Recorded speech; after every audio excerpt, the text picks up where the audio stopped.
Another greeting from the fine southern reaches.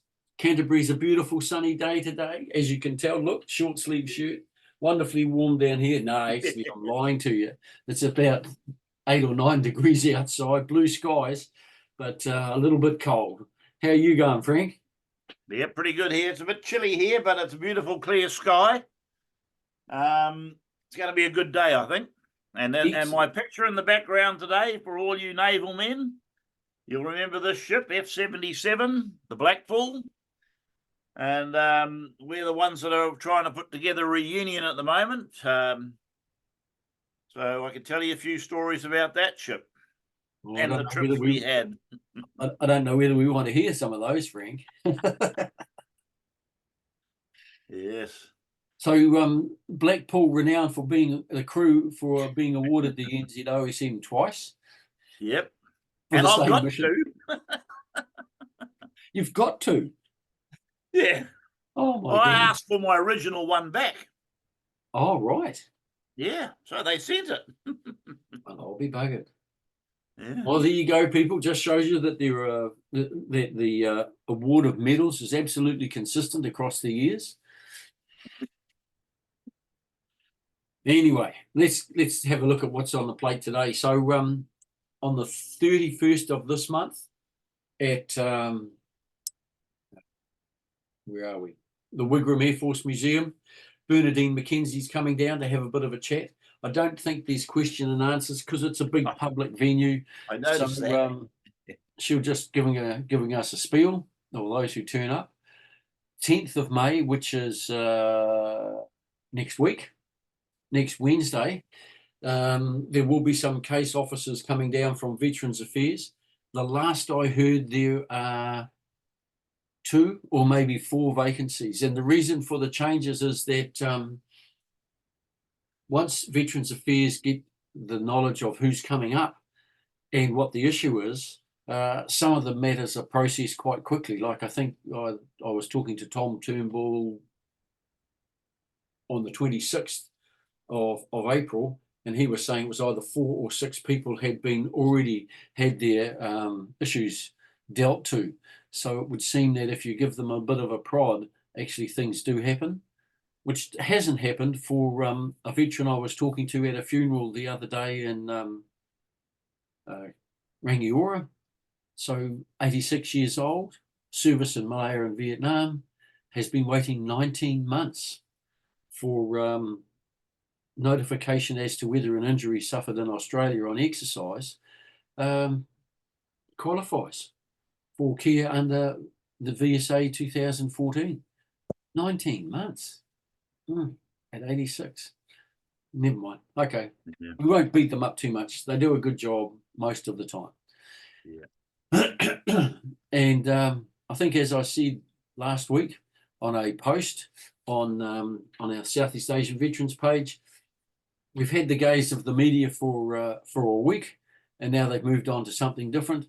And we've had a range of opinions and things that have surfaced from the description of some Anzacs as a Disneyland kind of world production, which is really not the purpose of Anzac. One of the things I tell people when they ring me up asking where the services are, and I tell them that the best place to have a service is somewhere where the person that you're remembering was really happy, and no need to go to a memorial and stand around with a bunch of people that maybe you don't know. Grab your family, go to a place where great grandpa or whoever, uncle, cousin who's passed away, was really happy in that place. Go and sit down and celebrate their life with a cup of tea or maybe something a bit stronger and your family. So you got to think about things a bit different. What do you think, Frank? Yeah, I'm of the same opinion. Yes, it's to me, Anzac Day is more of a personal thing, with having had 4, both granddads, both great-granddads and my brothers all in the armed forces. Yep. And we sort of make it more of a family day. Yep. We do pop down to the memorial, but I'm sort of the opinion now that marching up the street at 5 o'clock in the morning is sort of not my kettle of fish these days, especially when it's raining. I had to, when I was forced to do it, it was a bit different. But we tend to make ours a family remembrance.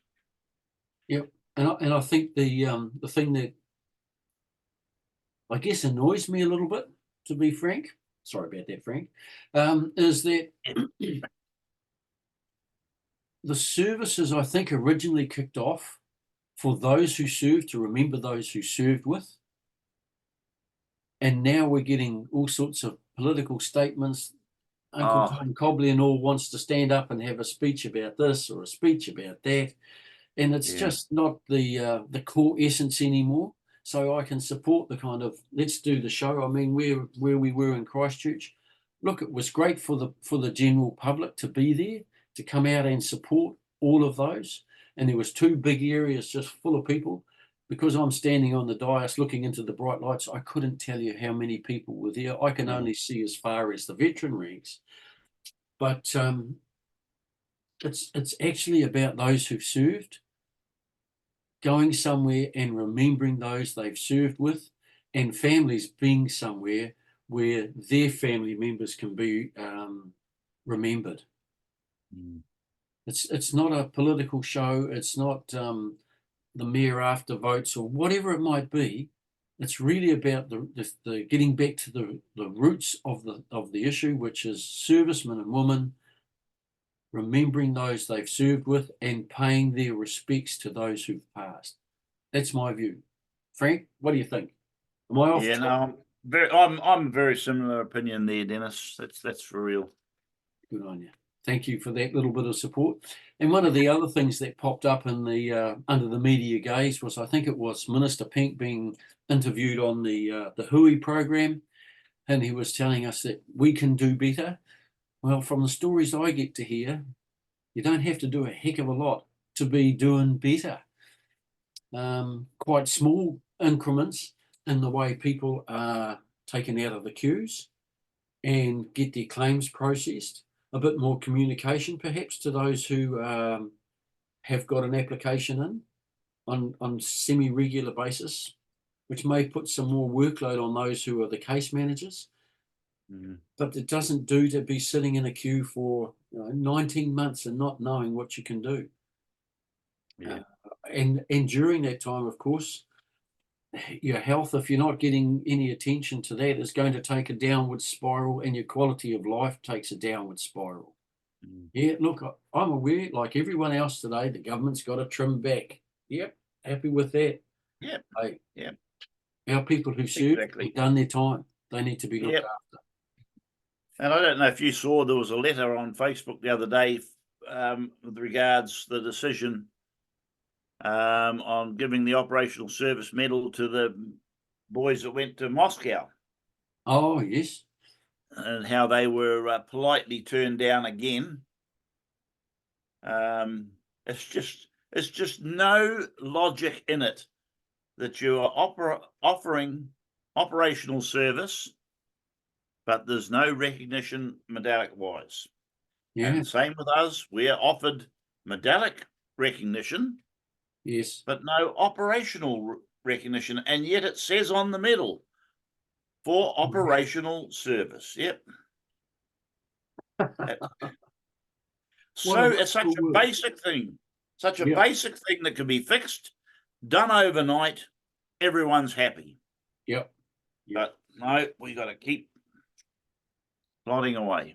And just on that, talking about medallic recognition. So speaking yesterday to the a former Air Force chap whose son joined the Air Force here in New Zealand, and I don't know how long he served. He was posted to Australia. I think it was one of those kind of more diplomatic kind of postings in Canberra. Spent 2 years there with his family, and then had the fortune, I guess, to go to Timor-Leste for a helicopter relocation. And because he spent, I think it was a day or whatever the minimum qualifying period was in Timor-Leste, he ended up with a medal. Yeah. But nothing for his 2 years service in Australia. And that's just the vagaries of the system that we have and the legislation that we and Veterans Affairs are bound by. Yeah. You can't tell me that the period that we know as the Cold War that went on from the 1946 virtually, wasn't it? Yes. Till the 80s. Yep. That wasn't a time of tension. I can remember we never went anywhere in a ship if we were passing. The whole ship was closed down. Right. If we were going past certain places in the world. Yep. We didn't sit there eating our sandwiches. It wasn't a cruise that we keep getting told it was. But never mind. Well, maybe the new Minister Pink can make some changes. And I actually sent him, that report that was in the Herald? Well, I listened to the interview from of that report that came from the Herald. Okay. And so I emailed it to Chris Pink. I said, I don't know if you can keep up with what's going on, but here's the audio of the report that was in the Herald. Yep. And I got a pretty quick reply. Oh, thank you very much for that. I'll get back to you, but I still haven't heard anything further. Yeah, I flicked off the one about the young soldier who had PTSD from his service in post the earthquakes, and I sent that to Pink. And because of the time I sent it, it was around Anzac. I got a Minister Pink has received your email. The bland response. So I think, oh yeah, never mind. Well, I heard an MP speaking on Mike Hoskins' show yesterday, saying that she does 60 to 80 hours a week.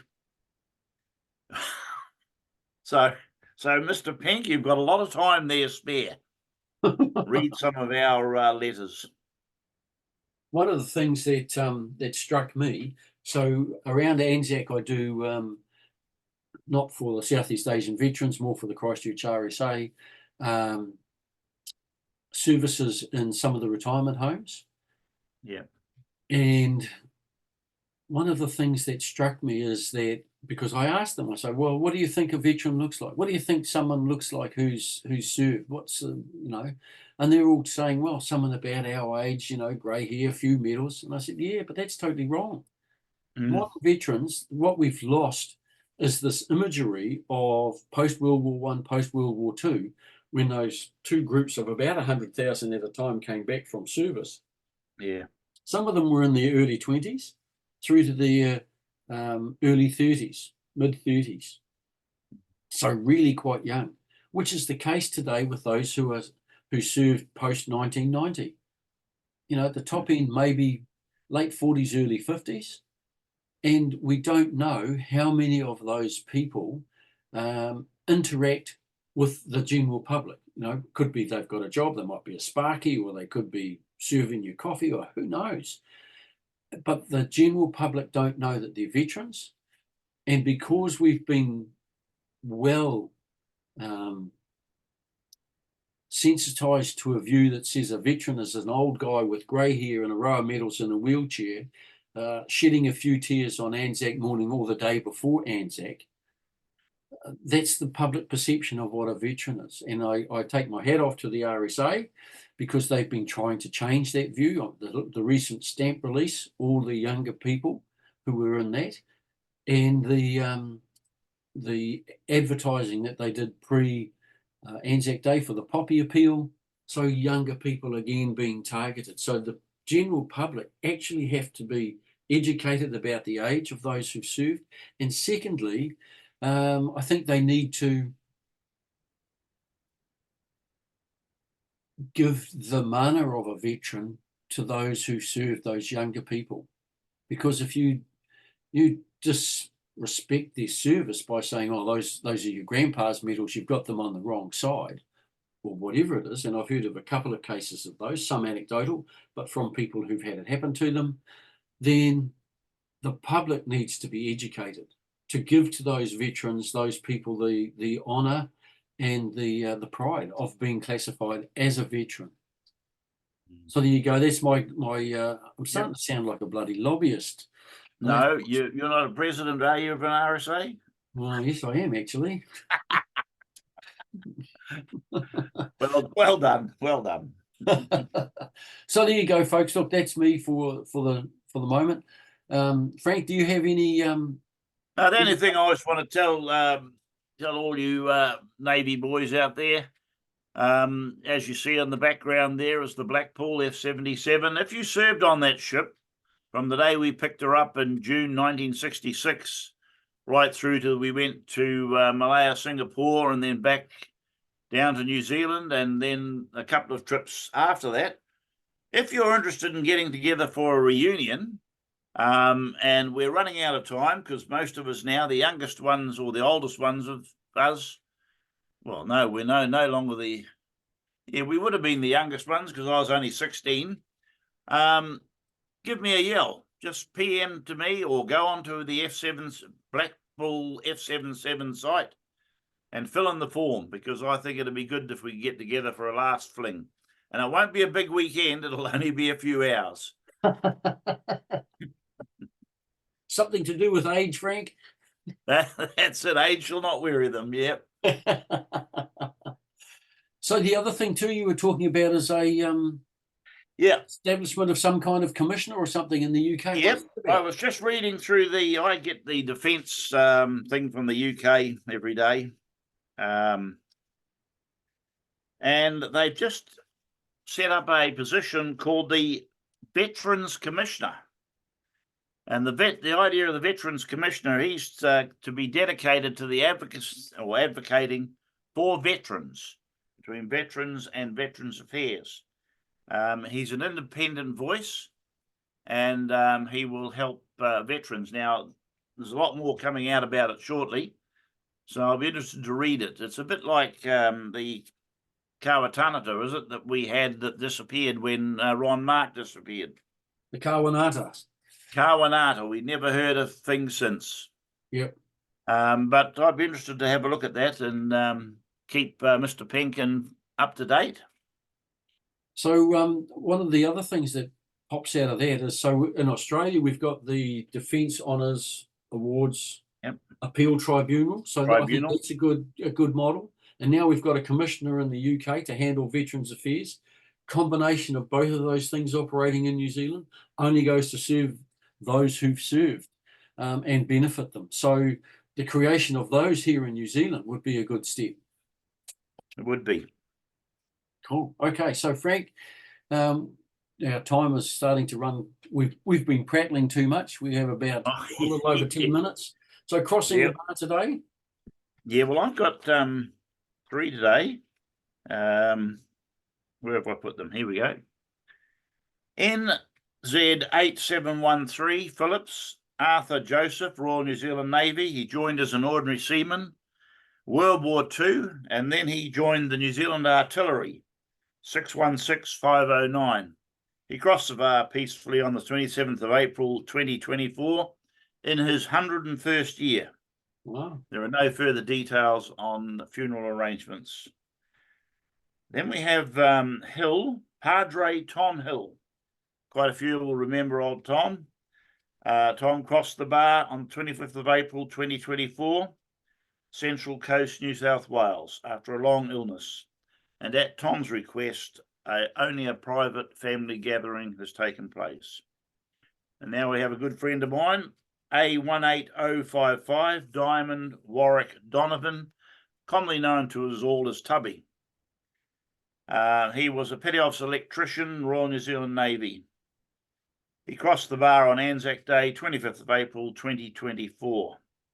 And as with Tubby's wishes, a private cremation has been held. However, a memorial service will be held at a later date. I pass on my condolences to all those families. Thank you.